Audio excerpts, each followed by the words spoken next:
Very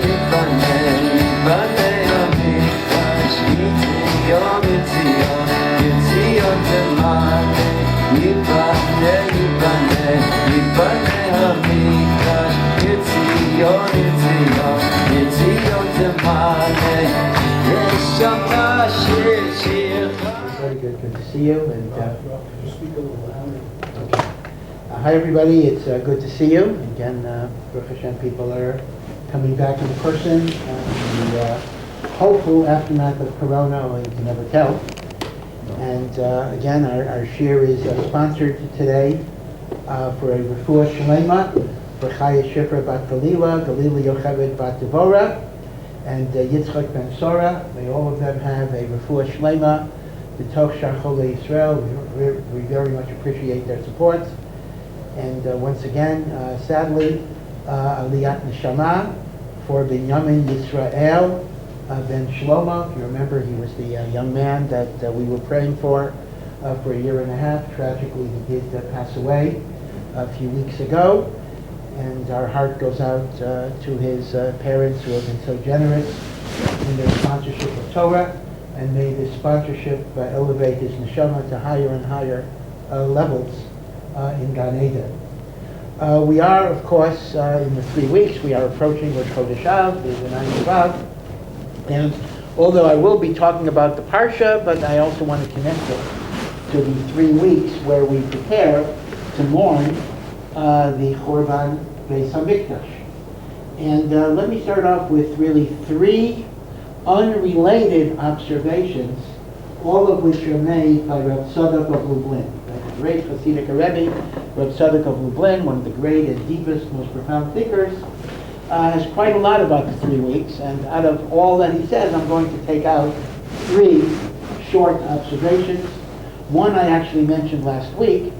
He points out that just as Pirkei Avos tells us that the world stands on 3 pillars, Torah, Avoda, Gemilas Chasadim, the learning of Torah, divine service by korbanos and prayer, and acts of loving kindness. Those are the positive features, and as you know, they correspond to the unique tafkidim of the 3 Avos. Abraham represents the pillar of Chesed. Yitzchak, who was a sacrifice, represents Avoda, and Yaakov, who spent 14 years in the yeshiva of Shem and Eber, represents the learning of Torah. So the same way we have 3 positive features that build up the world, we have 3 negative, destructive forces that undermine holiness and banish God from this earth. And they are, of course, kina, jealousy. Taiva is excessive lust for the sensual and the hedonistic. And kavod is seeking glory, ego, self-advertisement, and the like. Rabbi Elazar HaKapper says, Motzian es ha'adam min ha'olam. They take a person out of the world. That means, of course, he loses the world to come, and even his life in this world becomes pretty miserable because he's consumed by jealousy and kavod and the like. So Rav Tzadik points out that since the whole idea of the 3 weeks is to rebuild the Beis HaMikdash in our hearts, because really the Chorban Beis HaMikdash is just a manifestation of the fact that in our heart and our soul we were not worthy to have the dwelling place for the divine. So our job is one of building, of construction, of making a place for God in our heart. But in order to make a place for God in our heart, we have to get rid of the junk, get rid of the garbage, clean out, to use the famous Trump expression, although he did not invent it. We have to drain the swamp. By the way, I used that expression a few weeks ago just as a very general expression, and some college student got up and said, "No, I know, you're a Trumper." Okay. I'm not going to get into that. I'm not going to address that because anytime I make the teeniest, weeniest political statement, I hear from the whole world apparently, either good or bad or whatever it will be. So I'm using draining the swamp. I am not connecting it to Trump. I'm using it to explain Rav Tzadik that we have to get rid of kina, taiva, kavod, and the 3 weeks are mechuvan against these 3 destructive attributes of kina, taiva, kavod. In other words, these are weeks where we work on mitos. We work on getting rid of the rough edges of our character. We work on being more generous in terms of getting pleasure from the good fortune of other people. That's an antidote to kina. Kina is when I begrudge the good fortune of others. And Tov Ayin is the tikkun where I get nachas. Petr Meir Simcha once made a very interesting psychological observation. He says it is easier, this is very interesting, think about this, see if it's true in your own case. It is easier to be empathetic in someone's suffering than it is to be happy in someone's good fortune. Because when someone is suffering, I feel sorry for them, but at least I'm kind of in a better position. I'm looking down at them. I don't mean looking down as an inferior, but I'm here, they're there, so I can be a kindly person, I can be a nice person. But if somebody is, Baruch Hashem, very, very successful and flourishing, it's a little more difficult for me to kind of be happy in their success.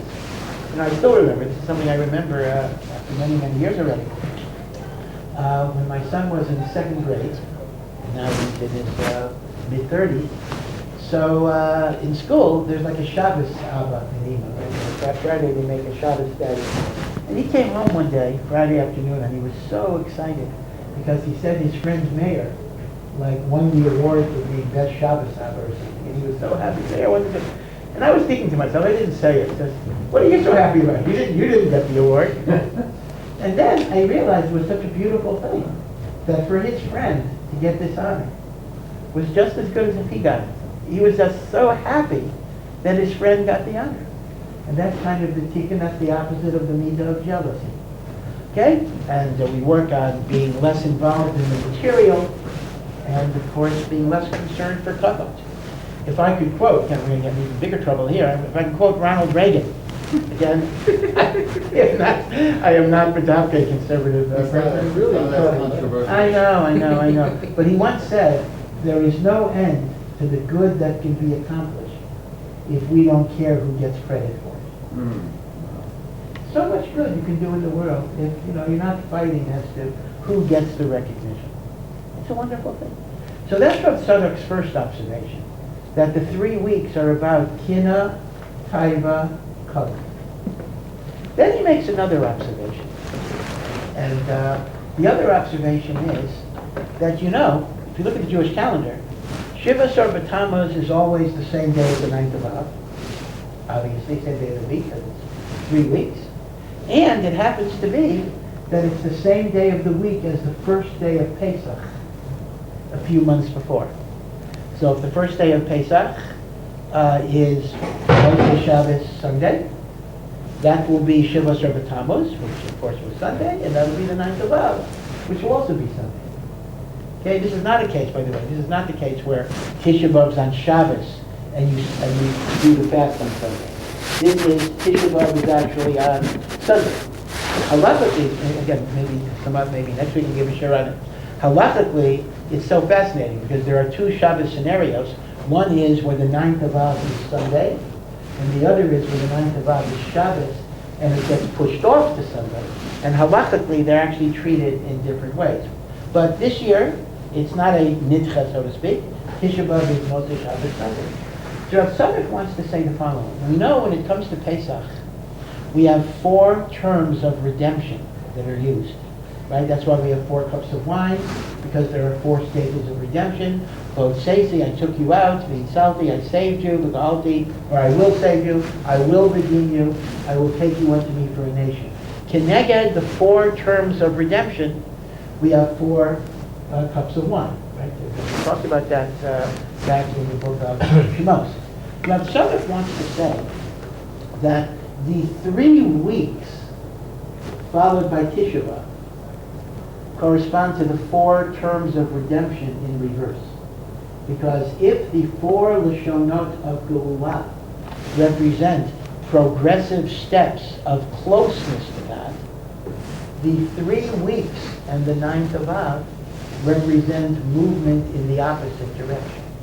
And if indeed it is the case that the last Lashon of Geula is the ultimate Kirvat Elokim, then the last step in this reverse process, which is the 9th of Av, is the ultimate distancing from God. So on one hand, it's like a mirror image and it's an opposite. But on the other hand, Rav Tzadok says, it is precisely through the distance that we achieve closeness. Everyone knows the famous saying, I think it's from Shakespeare, absence makes the heart grow fonder. And there is a concept that yearning for closeness to God creates a closeness that is sometimes more intense and deep than the state of actual closeness. The lovers who are separated and yearning to be reunited actually have a stronger, passionate connection than when they're simply there. Now, I remember reading years ago, there was a great, there was a very chashuv Rav in Germany in the 19th century, a friend of Rav Hirsch, Marcus Lehman, or Mayor Lehman. And Mayor Lehman was a very, very dedicated Rav, and he was a Talmud Chacham, and he wrote Svarim.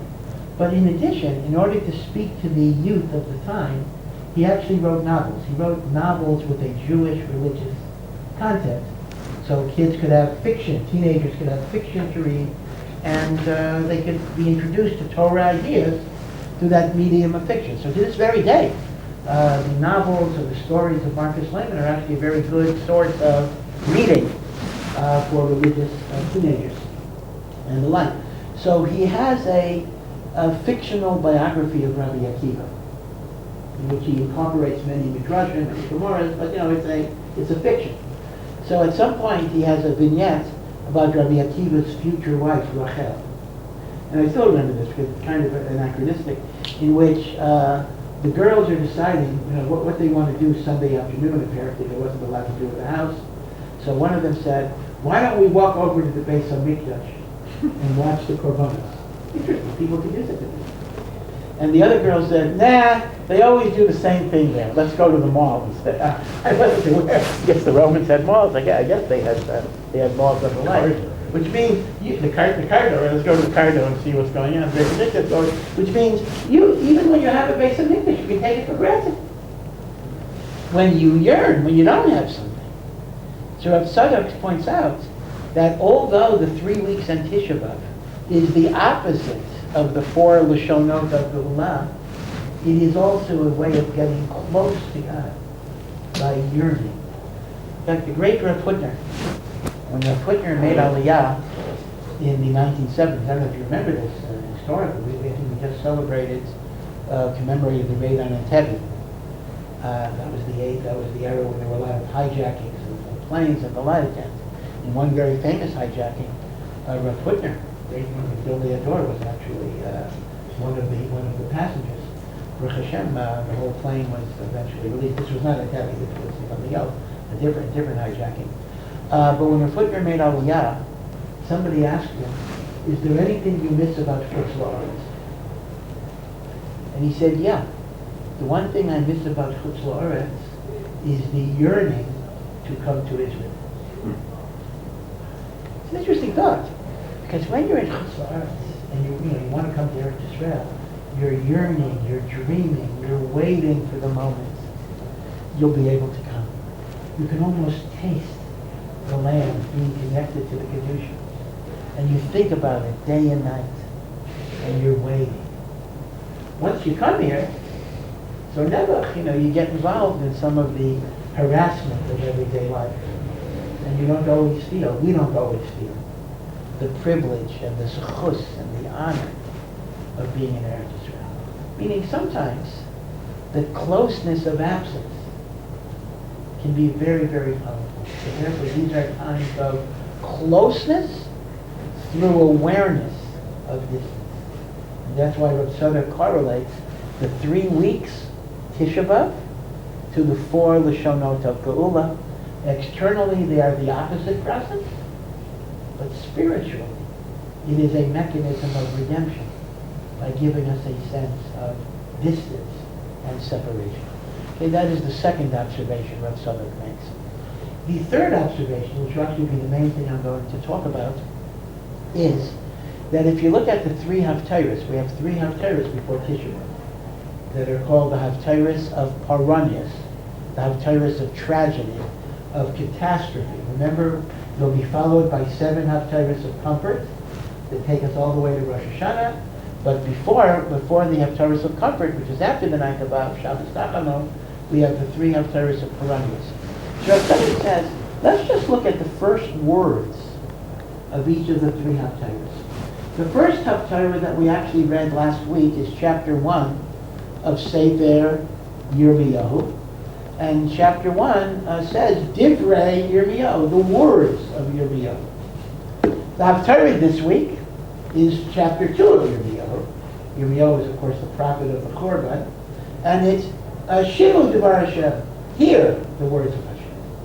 And then the Haftarah right before Tisha B'Av, which is Erev Tisha B'Av, is not from Yirmiyahu, it's from Yeshayahu, who is largely the prophet of comfort. But chapter 1 of Yeshayahu is a vision of Korban, and that begins with Chazon Yeshayahu, the vision of Isaiah. That is why that Shabbos before Tisha B'Av is called Shabbos Chazon. So look at what each thing is being identified. Haftarah number 1 is about Dibor, speech. Haftarah number 2 is about Shemiah, hearing. Haftarah number 3 is about the vision, seeing. We have to be misake in all of these ways that we interact with the world. First, we have to work on our speech, right? We have tendencies to be negative. We have tendencies to say lashon hara. We have tendencies to embarrass, to humiliate, to express anger. So step number 1 is speak no evil. Work on your mouth. Work on your tongue. Shmirat halashon. But Shmirat halashon, this is very important, is essentially a short-term strategy. By that I mean the following. Baruch Hashem, in recent years, there's been a lot of awareness in the religious community about lashon hara. We have, mainly among women, men don't care about it quite as much. That is selfish lashon hara, so I apologize. But there is a big awareness that we have to guard our tongue. So if you ask most people, what is lashon hara about? The people say, well, controlling your speech. But here's the thing. In the long term, that's actually not true. Because if you're filled with negative thoughts, and you're filled with anger, and you're filled with resentment, but your message is, I'm not going to communicate all of the hatred and negativity I feel about other people. Well, eventually, like a pressure cooker, you're going to explode. So the real solution to lashon hara on a long-term basis is not about controlling your tongue, but it's about changing your perception of reality. So you start with controlling your mouth. Meaning, even if I feel negative and angry about people, I'll bite my lip for a while and hold it in. But that's short-term. You then have to kind of control the input, control what you're hearing and reading about people, that's Shemiah. But the real tikkun is chazon. Change how you view people. Look at them in a good way. Understand that even if people are difficult, and even if people are negative, and even if people are behaving in ways that are not proper, often that's a result of the pain that they themselves suffered. How does the saying go? Hurt people, hurt. But Moshe Cordovero, the great Makobel, the great Kabbalist before the Arizal, wrote a lovely book, a book that everybody should have learned sometime in their life, and more than once. This is Tomer Devorah, which is about emulating the ways of God, of kindness, of mercy, of compassion. It's a Kabbalistic work. I would call it lighter Kabbalah. It's not heavy, very difficult Kabbalah, but it is based on Kabbalah, but it's a book of Kabbalistic ethics. And it's a very, very sweet book in many ways. And one of the practical advice that he gives you in the book, very fascinating advice, it sounds like contemporary, is that when you're dealing with difficult people, try to imagine them, try to reset the clock to when they were children or babies. Because after all, most babies are cute. Most babies are adorable. Maybe not everybody, but most of the time. So now I have this difficult, irascible adult who's mean and cruel. I'm not talking about the Hitlers of the world. I'm talking about, let's say, the people we meet in our lives that, just are not nice. And we resent them, we don't like them, we want to disparage them. But at some point, they must have been babies. And when they were babies, they must have been cute. take a cute, adorable baby and turn him into the bum that you're dealing with now? Something must have happened. And then Rabbi Yitzchak says, when you think about that, instead of being angry, you're actually filled with compassion for how did a beautiful person become so twisted.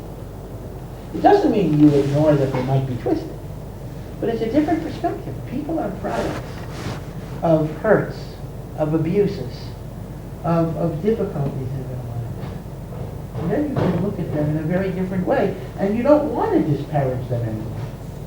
Because once you have rachamim for somebody, like, you just lose the interest in putting him down. Why should I kick a person when he's already down? Right? These are like mental exercises that help. And that's why we go from correcting your speech and your hearing about people to ultimately chazan, changing your vision. And that's why I've said many, many times that the ultimate cure, so to speak, for Lashon Hara is not controlling your speech. It is changing your perception of reality and to understand that people go through many, many things that we're not really aware of. We only know the tip of an iceberg. In fact, that's why the commentaries say that shalom and shalem are connected. Shalom in Hebrew, of course, means peace. Shalem means wholeness, completion. And a simple number, of course. When there's shalom, there is wholeness. But some add a little twist, and that is, when you know the whole story, when you have the whole story, then there's going to be peace, because then you understand what people are going through. Right? When you don't know the whole story, there will be anger, there will be rancor, there will be resentment. But when there's shalem, there will be shalom automatically. Okay, so these are three observations that Rav Soto makes about the 3 weeks. One is it is a tikkun for kina, taiva, v'kavod. The other is the 3 weeks plus Tisha B'Av is a reversal of the 4 Lashonot of Galila of Pesach, but through that reversal you actually achieve a redemption. It's a redemption through awareness of distance. And the third idea is that the 3 weeks are a tikkun for Devorah, speech, Shemiah, hearing, and Chazon, perception of reality, as echoed in the 3 titles of the Haftorahs for the Shalosh V'Paranusa, the 3 Haftarahs of tragedy, of catastrophe. By the way, I'll just make a little observation. Again, it's not going to be our subject now. We'll talk about it after Tisha B'Av. You will notice that we have 3 Haftarahs of tragedy and catastrophe, and we have 7 Haftarahs of comfort. The Haftarahs of comfort are more than double the Haftarahs of tragedy. And that really shows us what Hashem ultimately wants to emphasize. That with all of our tragedy, all of our sorrows, all of the things that we deserve because of our averos and the like, still, it is God's ultimate, deepest desire to give us comfort, and He comforts us twice as much, a little bit more than twice as much, of the punishments that He brings upon us because of our averos. So what I want to talk about today are these 3 things that we got to fix. We got to fix our speech, we got to fix our hearing, what we're listening to, and we have to change our perception. I want to talk about the power of speech, because the power of speech is very, very pronounced in this Parsha. As Rabbi Poston said, this Parsha deals with the laws of vows, the laws of nidarim, and nidarim, whether it's, well, technically there are 2 different things. There's a neder, and there is a shavua. A person could make, in English we translate a neder as a vow, and we translate shavua as an oath, and that's probably not a meaningful distinction. What is it, a vow and an oath? So the Gemara says basically that these are 2 ways that a person could impose a voluntary restriction on themselves. Let's assume that, like you say, it could be a man or a woman, doesn't have to. They want to keep away from chocolate. But chocolate is just too powerful. I can't just voluntarily keep away from chocolate. But a person has to keep away from chocolate. So theoretically, they could create a situation where chocolate becomes the equivalent of chazer to them. And they can do it in 2 linguistic ways. One is, I make an oath, a shavua, that I will not eat chocolate. And at that point, there's an isur da'oraisa of eating the chocolate. So a shavua is, I will not eat chocolate. A neder is expressed in a different way. Chocolate is forbidden to me. For our purposes, we don't need to know why the Torah has these two different formulations, but the bottom line is, both formulations are halachically binding on a person. Again, there are rules that a husband can annul the vow, a father might be able to annul the vow, and of course anybody can go to the Beit Din and annul the vow. That's hataras nedarim. But until that procedure is undertaken, the neder or the shavua is binding. Now, if you think about this, this is a remarkable illustration of the power of speech. Because normally we assume only God can create the category of something being forbidden. God decrees chazer is forbidden. God decrees matzah must be eaten the first night of Pesach. God decrees most fruits are permitted. In other words, it's God that gives the Torah. It's God that creates what is asur and what is mutter. How do I, as a human being, have the power to create new prohibitions? In many, many ways, the whole idea of neder or shavua, where I create prohibitions, is actually a godlike function. In other words, God recognizes my power to create new prohibitions. Again, I want to emphasize this. If I made a neder that apples are forbidden to me, or if I made a shavua that I will not eat an apple, whatever it would be, that is as forbidden as a piece of bacon. It is treif. I could get lashes, I would be punished for it. It's very severe of it. In fact, Chazal even say, it would be a controversial Gemara, that for the sin of not keeping vows and oaths, then God forbid, God even visits the punishment on children. That God forbid, children might be punished for the parental sin of not keeping vows and oaths. That is why, by the way, Chazal actually very much discourage. You know, if chocolate is too much for you, find another way to do it.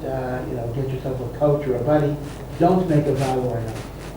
Because as Shlomo Melech says in the book of Koheles, better not to make a vow than to make a vow that you might break.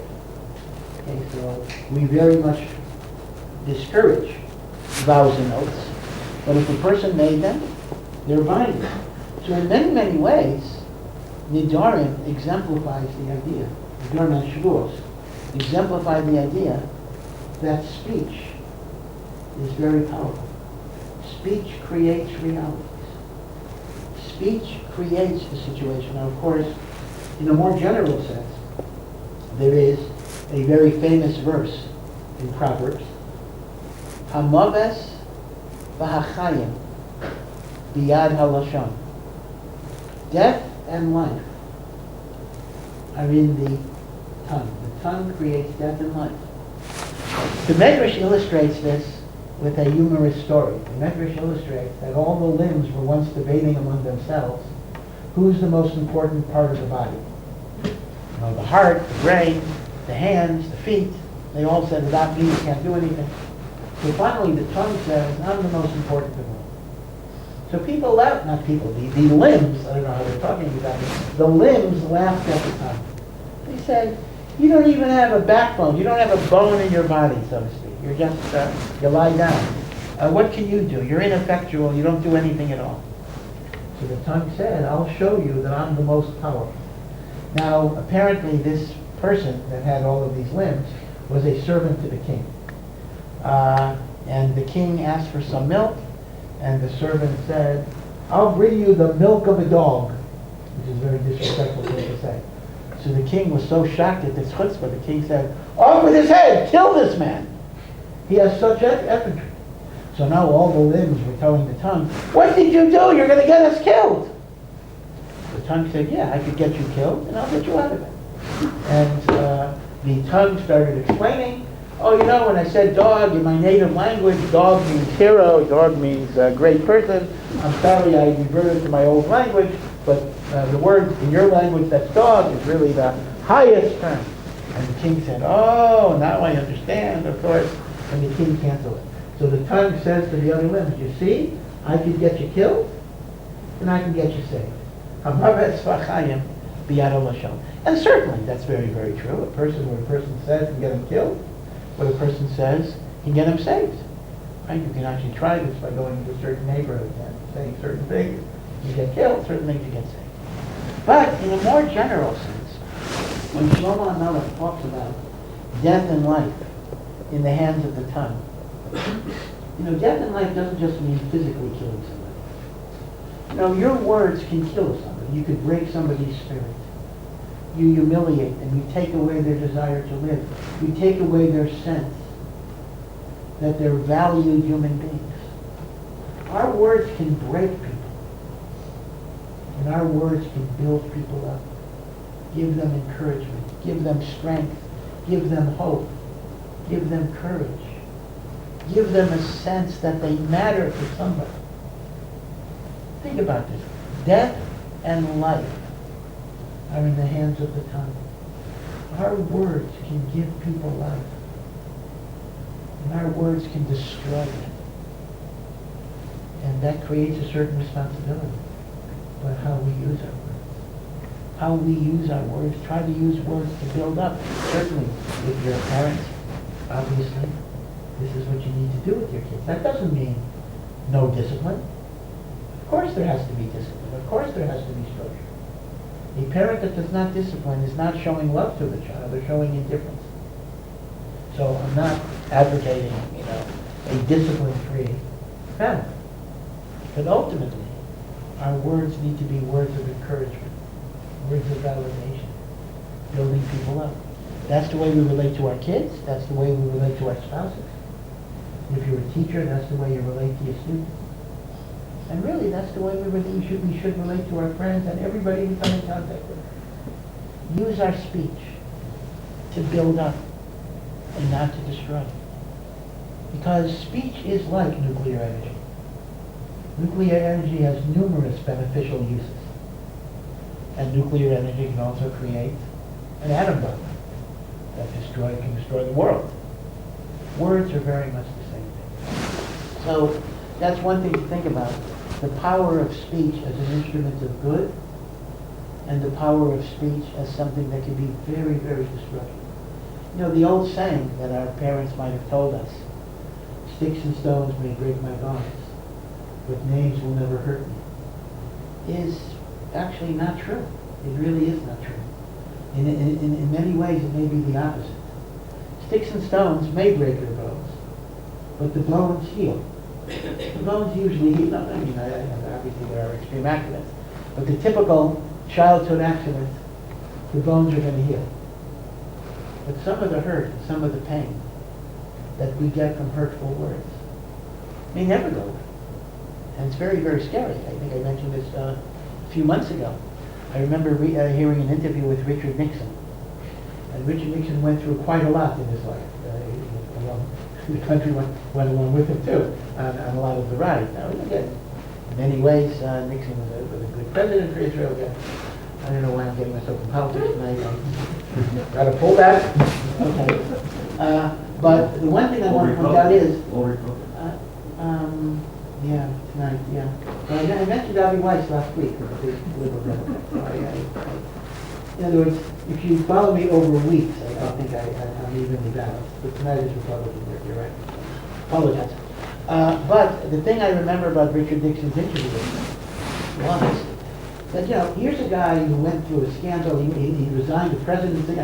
Big, big things happened. And he couldn't get out of talking about sixth grade insults that he got in the playground. You never get over that. Which means a lot of decisions that world leaders are making are to some degree influenced by things that happened when they were 12 years old or younger. That's pretty scary. That creates a big responsibility on the kids in the playground. Who knows what's going on, right? So those words can have a very, very powerful effect. Now, let me mention, this week we have a double lecture. Is that right? Michael's last. Do we have double? I think we did. Devorah is always got that. So I'm going to mention something from the second Parsha, which also relates to the power of speech. And that is the power of prayer. Prayer are words, but the words have to be connected to the heart. And prayer has an enormous power. And we see this in some very odd corners. At the end of Parshas Masai, we talk about the Ir Miklat. Now the Ir Miklat is the city of refuge. What is the institution? That if somebody kills inadvertently, we would call it manslaughter. I don't mean an accident. If it's a pure unavoidable accident, there's no punishment at all. But if you unintentionally killed somebody by careless behavior, you didn't stop at a stop sign, or you were throwing rocks out of your apartment and you didn't look at who was there, so it's unintentional, so you don't get the death penalty. But there was a certain culpability because you were careless, you didn't think enough about what you're doing. So the Torah has a very interesting punishment, that you go to a city of refuge and you remain in that city. It's a very indeterminate sentence. Until the Kohen Gadol dies. That could be one day, or that could be the rest of your life. An unknown sentence. And then when the Kohen Gadol dies, you get released. But if you leave the Ir Miklat before your sentence is up, the Goel Hadam, a relative of the deceased, has permission to kill you. So you can imagine in some of these scenarios that the Goel Hadam is waiting outside of the Ir Miklat, that if you decide to take a walk or whatever it would be. Now, actually, technically, you have a tichum. Technically, you have a radius of 2,000 amos from the city, in which you're still in a protected zone. If you walk 2,001 amos beyond the city boundary, you can be killed. Now, the Mishnah therefore says the following. The Mishnah says a very fascinating thing. It says that the mothers of Kohanim Gedolim used to visit the murderers in the Arei Miklat and bring them care packages, bring them food packages, in order that the murderers, maybe I shouldn't call them murderers, but the people who were guilty of an homicide, should not pray to God that the Kohen Gadol would die. Meaning, if you're in the Ir Miklat, you're kind of hoping the Kohen Gadol is going to die, because when he dies, you go home. So in order that they shouldn't pray, the mothers of the Kohanim Gedolim would bribe them with food packages. So, the implication of that Mishnah is that if they would pray, the prayer would be efficacious. That's why they need to be bribed. So both the Bavli and the Yerushalmi ask the question, why would the prayer be efficacious? The Kohen Gadol didn't do anything wrong. Why would he be vulnerable to the prayer of the Rotzeach? The Kohen Gadol did not do anything wrong. What would make him vulnerable? Now, this is a tiny bit complicated. This question is asked both by the Bavli, the Babylonian Talmud, and the Yerushalmi, but a different answer is given. The question is, why is the Kohen Gadol vulnerable to the prayer of the Rotzeach? The Kohen Gadol is an innocent party. That's the question. The Babylonian Talmud's answer is, the Kohen Gadol is not an innocent party. The Kohen Gadol is culpable in the unintentional homicides that take place under his watch, because he's the spiritual leader. And why is he culpable? He should have prayed to God better that these tragedies should not happen under his wake. His failure to pray for the generation makes him culpable for what happened in that generation, and therefore he is vulnerable to the prayers of the Rotzeach. Now let's think about that a little bit. The Kohen Gadol could have prayed that these calamities shouldn't take place.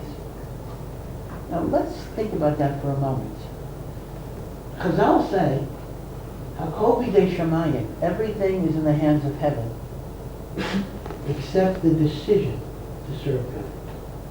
Now, a person can pray there shouldn't be a tsunami, there shouldn't be a hurricane, because those are acts of God. But can I pray that somebody shouldn't desecrate the Shabbos, that somebody should keep kosher, that somebody should do tshuva? On one level, one would say, you can't pray that. I can't pray that my brother should do tshuva or my neighbor should do tshuva, because tshuva is not from God. Tshuva comes from you.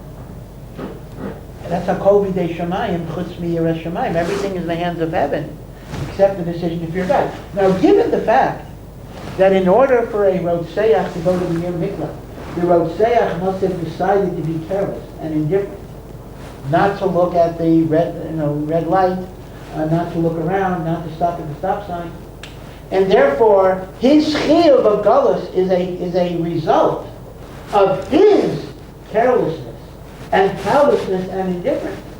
How could the Kohen Gadol pray that he should not be callous and indifferent?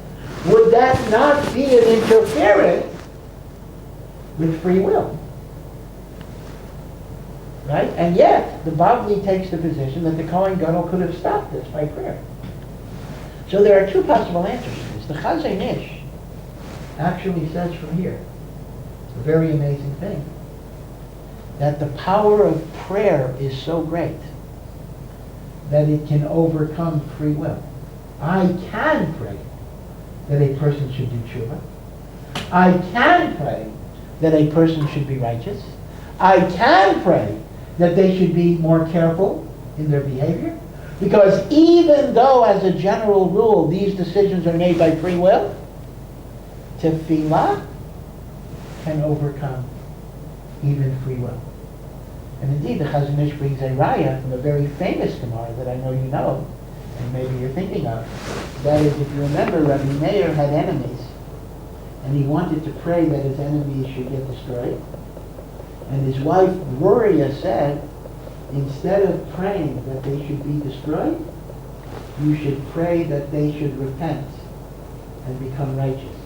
Because King David said, Yitamu chatoim, let sins perish, and not sinners.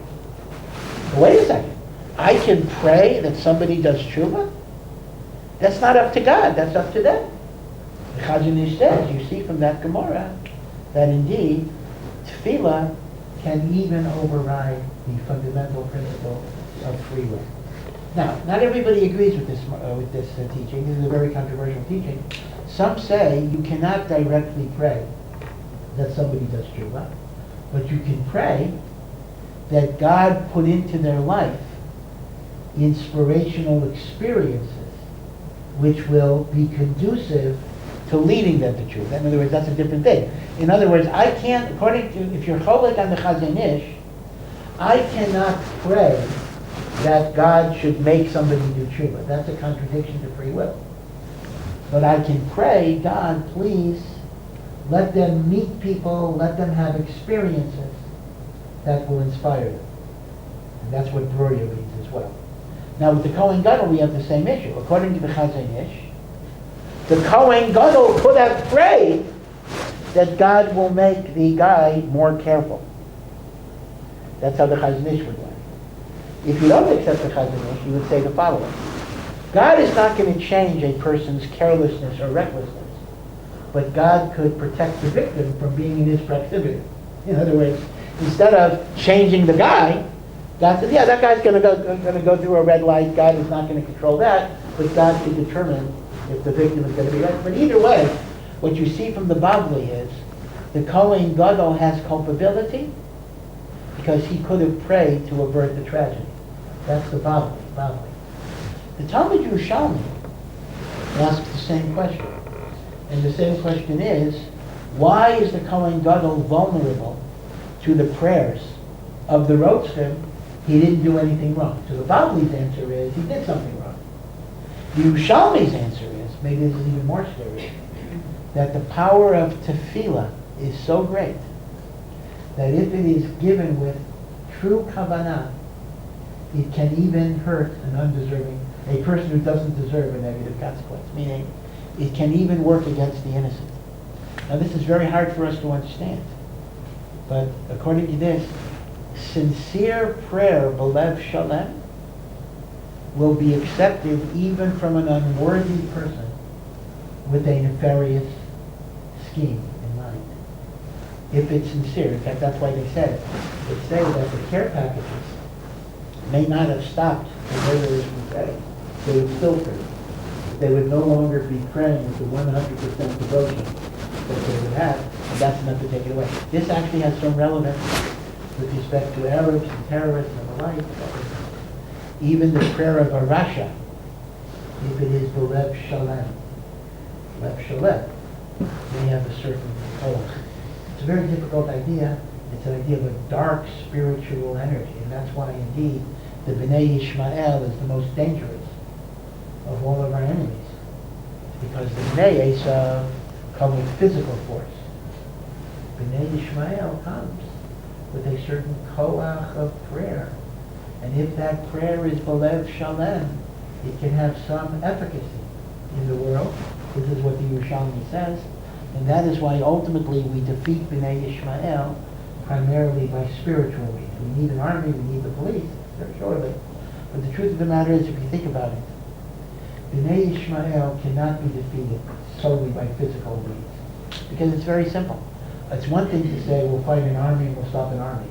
But when you have people who are driving cars, and if you have people in a one-to-one, and they're driving, right where I live in Shimon Tzadik, where the light rail stops. You remember, 2 or 3 years ago, there were Arabs who were driving cars into people who were waiting at the stop. Now, how are you going to stop that? You can put as many police as you want. If some crazy guy wants to turn his car into a crowd of people, you cannot stop that. I mean, every time you cross the street, you face that. Every time you cross the street, you face those sakonas. In other words, the threat of Bnei Yishmael cannot be fully addressed by military means. Elamai, because they come with a spiritual power, we defeat them only by a spiritual power. So what's interesting is that both from the Bavli and the Yerushalmi, you see the koach of prayer, but from different perspectives. From the Bavli, you see the koach of prayer to even affect the autonomous free will of people. From the Yerushalmi, you see the somewhat ominous idea that even the prayer of the unworthy, when offered belev shalem, can have a certain effect, and kal v'chomer, therefore, the prayer of someone who tries to be righteous. That's an amazing thing. That the prayer of the unworthy, if it's truly heartfelt, has a certain power. The Gemara in fact says that every ganef, before they rob a house, they pray to God, may I be successful. They offer a prayer to Hashem, may I be successful in my endeavors. Okay. So, once again, the power of words, the power of prayer, the power of vows, these are pronounced themes in these parshas. Let me share with you an interesting Gemara in Kedushin. The Gemara in Kedushin gives a story that, again, is difficult to understand in many, many ways. The Gemara in Kedushin describes a certain city that was being terrorized by a 7-headed demon, a monster. Again, it's all machlokas. The Rambam famously says no such thing as demons, and any reference in Chazal to demons is only a metaphor for enemies, whatever it would be. And the Rambam says demons, no such thing. The Vilna Gaon writes on the Rambam that the Rambam was led astray by his preoccupation with the accursed Greek philosophy. And of course there are demons. Just because the Rambam was a rationalist doesn't make him right. Someone once asked the Kutzker Rebbe, are there demons or are there not demons? And the Kutzker Rebbe said, of course there are demons, but once the Rambam paskin, they don't exist, even the demons have to listen to the Rambam. That's why we don't see them today. The demons also have to follow the Rambam's sign. So again, this is a discussion for another time. Are there or are there not? But I just want to tell you the story, because the story illustrates a certain point. So the story goes that the town was terrorized by demons, and people were afraid to walk in the street. So Abaya came up with an idea. I tell you what, the demon lived in a certain abandoned building. I tell you what, there's this great rabbi coming to town, and he needs lodging for the night, when everybody should decide not to give him any lodging, so he's going to have to sleep in that abandoned building. We're not going to tell him who lives there. And he'll take care of the demon. So the rabbi comes to town. He needs a place to stay. Everybody says, don't have room.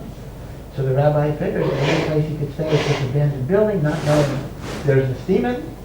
And as he goes to sleep, all of a sudden this demon comes to terrorize him and to kill him.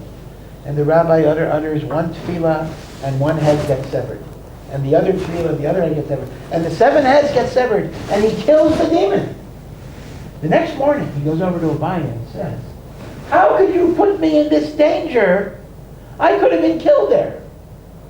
So Abaye says, what do you mean? I knew you're so righteous. I knew you would kill the demon. You were not in danger at all. Because I knew you could handle it. So the Marsha asks the following question. Let's assume that Abaye is so confident in this man's righteousness that Abaye felt it wasn't even a dangerous situation for him. Let's make that assumption. Abaye said, I knew he was safe because he's a Tzadik. But there's a problem. There's a teaching that says that if God does miracles for you in this world, it comes out of your olam haba. Meaning, if God gives you earthly rewards, God gives you money or health, that's a gift of Hashem, that's gashmius, that's material. That does not take away your olam haba. But when God does something that's supernatural, that's beyond the laws of nature, that's otherworldly, that comes out of your olam haba. So the Marsha asks the kasha, even if Abaye was absolutely confident that the person would survive this ordeal, he's taking away part of his olam haba. What gives him the right to do that? Because anyone who benefits from miracles, that comes out of the olam haba. That's an advance on your olam haba. So the Marsha's answer is that the idea that if you benefit from a miracle, you lose your olam haba, are only miracles that happen not through prayer. But when a miracle happens through prayer, that is not called a miracle, that is called nature. The koach of tefillah is built into the natural world, and therefore that's not called nana mimaisa nisim, and therefore he didn't lose any olam haba. So it's reminiscent of a famous story. Now this story, I will hasten to add, is probably apocryphal. So don't send me an email that the story has been documented false. I acknowledge it is probably an apocryphal story, but it is a story that is said. And that is when the Ger Rebbe was smuggled out of Poland, right? He was kind of miraculously saved from the Warsaw Ghetto, and he was smuggled out of Poland. So the story goes that he was brought to England. That part of the say. Some say there is no evidence that he wasn't with them, but let me just tell you the story. And Winston Churchill heard that a holy rabbi was in London. He wanted to speak to the Ger Rebbe through an interpreter, obviously. The Ger Rebbe only spoke Yiddish. By the way, this reminds me of another story, which might also be apocryphal. And that is, there was a famous British Jewish philosopher, Isaiah Berlin. Very, very famous intellectual. And then, of course, there's the famous American composer, Irving Berlin. Jewish guy, grew up like Christmas, but a Jewish guy, very God bless America, Irving Berlin. And Irving Berlin was also in the army with some of the warriors. Winston Churchill very much wanted to talk to Isaiah Berlin about ideas, etc. And but Ta'ut, like Council of our Council, they brought him Irving Berlin. And they spoke for around half an hour. And Churchill said, you know, very nice guy, but I just didn't really think of him as such a philosopher. So that was one meeting of Isaiah Berlin, Irving Berlin. But here the story goes that he met the Ger Rebbe. And he said to the Ger Rebbe, you know, this is during the battle of Britain, the bombing, etc. He said, how do we defeat the Nazis? How do we defeat this power of evil in the world? What do we do? So the Ger Rebbe said, do you want to know the natural way of doing things or the miraculous way of doing things? So Churchill says, tell me both. I want to know all of the options. So the Rebbe says, I'll tell you the miracle. The miracle would be that with your army and with your air force, you defeat the Nazis. That would be a supernatural miracle of the greatest magnitude. He says, what's the natural way of winning? You take a book of Psalms and you pray to God, and that'll be the normal way you're going to achieve Nitzachon. And that's really what the Marsha is saying, that what happens through prayer is considered to be b'derech hateva. Now I do need to add, of course, that all of us know that prayers are not always answered in the way that we desire. If I could quote, now this is not a Republican, this is Mick Jagger, who I assume was super liberal. His song, you don't always get what you want, but you get what you need, is actually a very profound reflection on spirituality, whether intended or not. And that is, we want all sorts of things. And we often convince ourselves that it's not just a want, it's actually a need. God has different judgments that we don't always fathom. And sometimes even things that we want very desperately are sometimes withheld from us. There are tragedies, there are deaths. This year is dedicated in the memory of the young boy who died tragically. I should also add that our hearts still go out to the victims in Florida. There are still new victims being uncovered, and a lot of people are missing. Who knows where they are? It doesn't look good, but there's just a friend of people that they find who will be alive. So we understand. We don't have a Pollyannish view of prayer. We don't go with the idea that if you just pray hard enough, you will get the specific thing that you're praying for. We know that that's not always going to be the case. Hashem does have rachamim, and very often prayers are answered, but sometimes not. But we also have to remember that prayers are answered in different ways. Sometimes a prayer is answered, not that I don't get the tragedy, but I get the strength and the courage and the resilience to be able to rebuild and grow from my adversity. In the famous words of the Panovich Rav, when the person asked the Panovich Rav in Yiddish, "Var was antwort nicht?" which means, why does God not answer? The Panovich Rav says you have to read the sentence a little different. Antwort nicht. He answers no. That's very different. To say God doesn't answer means God ignores me and God doesn't care. To say he answers no says he listens, he feels, he decides what is best in the situation in ways that's inscrutable. This is not just a semantic game. There is no prayer that God ignores. But God's answer may not be the answer I want, although ultimately it'll be the answer I need in ways that I don't always perceive. So we're not naive in that way. We understand the reality of the world. But we also know that prayers work in many, many ways. The strength to get up in the morning after a tragedy is also a gift from God in the wake of that tragedy itself. And so prayer always has that koach, whether it gives us the immediate result that we want or not. Be it as it may, this is certainly a time of prayer, a prayer for the tzaros that the world is facing, that Am Yisrael is facing, for the Binyan Beis HaMikdash, for the Galila, for the Mashiach. And may we, in these 3 weeks, be zocheh that they will be turned into days of joy and rejoicing. May it be b'meheira v'yameinu.